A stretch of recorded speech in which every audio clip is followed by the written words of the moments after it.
America, దక్షిణాఫ్రికా మధ్య ఉద్రిక్తతలు మరింత ముదిరేలా కనిపిస్తున్నాయి. G20 సదస్సు నేపథ్యంలో దక్షిణాఫ్రికా అధ్యక్షుడు సిరిల్ రమాఫోసా కీలక వ్యాఖ్యలు చేయగా, వాటిపై వైట్ హౌస్ తీవ్ర అభ్యంతరాలు వ్యక్తం చేసింది. ఆయన అనవసరమైన వ్యాఖ్యలు చేశారని మండిపడుతుంది. G20 సమావేశాలను అమెరికా అధ్యక్షుడు డొనాల్డ్ ట్రంప్ బహిష్కరించిన సంగతి తెలిసిందే. దక్షిణాఫ్రికాలో శ్వేత జాతీయుల్ని ఊచకోత కోస్తున్నారని, అందుకే ఆ గడ్డపై రాబోయే సదస్సుకు తన బృందం హాజరు కాబోదని చెప్పారాయన. అయితే దక్షిణాఫ్రికా అధ్యక్షుడు సిరియల్ రమాఫోసా తాజాగా మరో ప్రకటన చేశారు. అమెరికా చివరి నిమిషాల్లో మనసు మార్చుకొని G20 సమావేశాలకు హాజరు కాబోతుందని, ఇది సానుకూల పరిణామం అని ప్రకటించారు.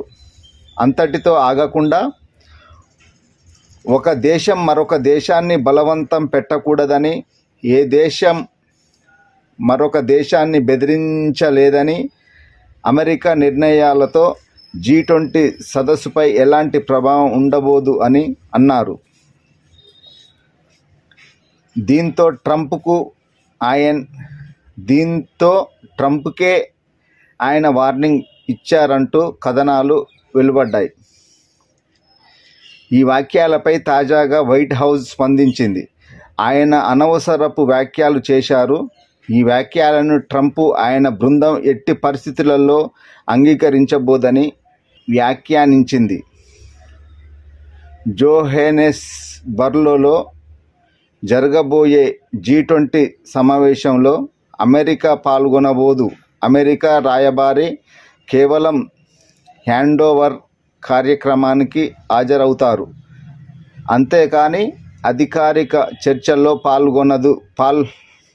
పాల్గొనరు అని వైట్ హౌస్ సెక్రటరీ కారోలిన్ లెవిట్ స్పష్టం చేశారు. దక్షిణాఫ్రికా G20 ప్రాధాన్యతలు తక్కువ ఆదాయ దేశాల అప్పు సమస్య, న్యాయమైన ఎనర్జీ మార్పు, ఖనిజ వనరులు వినియోగం అమెరికా విధానాలను విరుద్ధమని, ఇందువల్ల ఏకాభిప్రాయం సాధించలేమని అమెరికా రాయబారి కార్యాలయం మరో ప్రకటనలో తెలిపింది.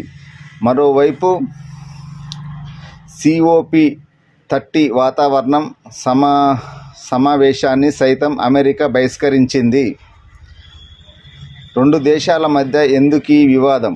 దక్షిణాఫ్రికాలో 1948 నుంచి 1994 వరకు వర్ణివిక్ష విధానం కొనసాగింది. తెల్లవాళ్లను అధిక హక్కులు, అధికారం ఉండేది. నల్ల జాతీయులు సొంత గడ్డపైనే వివక్షను ఎదుర్కొనేవారు. 1994లో నెల్సన్ మండేలా అధ్యక్షుడిగా ఎన్నికయ్యాక ఈ వివక్షకు ఫుల్ స్టాప్ పడింది. సమానత్వం మొదలైంది. అయితే అమెరికా అధ్యక్షుడు డొనాల్డ్ ట్రంప్ దక్షిణాఫ్రికాపై చాలా కాలంగానే సంచలన ఆరోపణలు చేస్తున్నారు. రెండోసారి అధ్యక్షుడైన కొన్ని రోజులకు ఆ దేశం అధ్యక్షుడు సిరిల్ రమాఫోసాను వైట్ హౌస్కు రప్పించుకొని మరీ శాశ్వత జాతీయుల్ని ఊచకోత కోస్తున్నారని ఆరోపిస్తూ ఆగ్రహం వ్యక్తం చేశారు.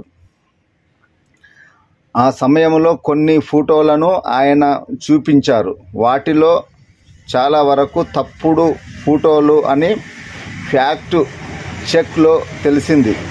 తాజాగా ఆ దేశంలో ఉన్న తెల్ల జాతీయుల్ని, నల్ల జాతీయుల్ని హత్యలు చేస్తూ వాళ్ళ భూములు, పొలాలు లాక్కుంటున్నారని మండిపడ్డారు. ఈ పరిస్థితులలో దక్షిణాఫ్రికాలో G20 సదస్సు నిర్ణయించడం సిగ్గుసేటు అంటూ సోషల్ మీడియాలో ఒక పోస్ట్ చేశారు. అయితే ట్రంప్ ఆరోపణలను దక్షిణాఫ్రికా ప్రభుత్వం కొట్టిపారేసింది. తమ దేశంలో నిర్ణవివక్ష పాలన ముగిసిన తర్వాత కూడా శ్వేత జాతీయులు ఆఫ్రికన్లు కంటే మెరుగైన పరిస్థితులలోనే జీవిస్తున్నారంటూ చెబుతోంది. దక్షిణాఫ్రికాపై సుంకాలు, నిరాధారణ ఆరోపణలు చేస్తున్న ట్రంప్ దక్షిణాఫ్రికా రాయబారిని బహిష్కరించారు. ఆఫ్రికా దేశంపై 30 వాణిజ్య సుంకాలు విధించారు. అయితే అమెరికా ప్రభుత్వం బహిష్కరణ ఉన్నప్పటికీ దక్షిణాఫ్రికాలో అమెరికా కంపెనీలు కార్యకలాపాలు సుమారు 600 కంపెనీలు యథావిధిగా కొనసాగుతున్నాయి. జోహానెస్బర్గ్లో జరిగిన సమావేశంలో అమెరికా కంపెనీలు చురుగ్గా పాల్గొన్నాయి.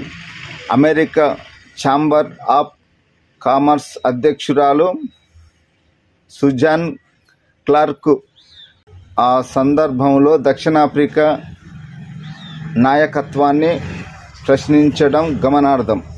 దక్షిణాఫ్రికా పర్యటనకు మోదీ. G20 సమావేశాలు 3 రోజుల పాటు జరగనున్నాయి.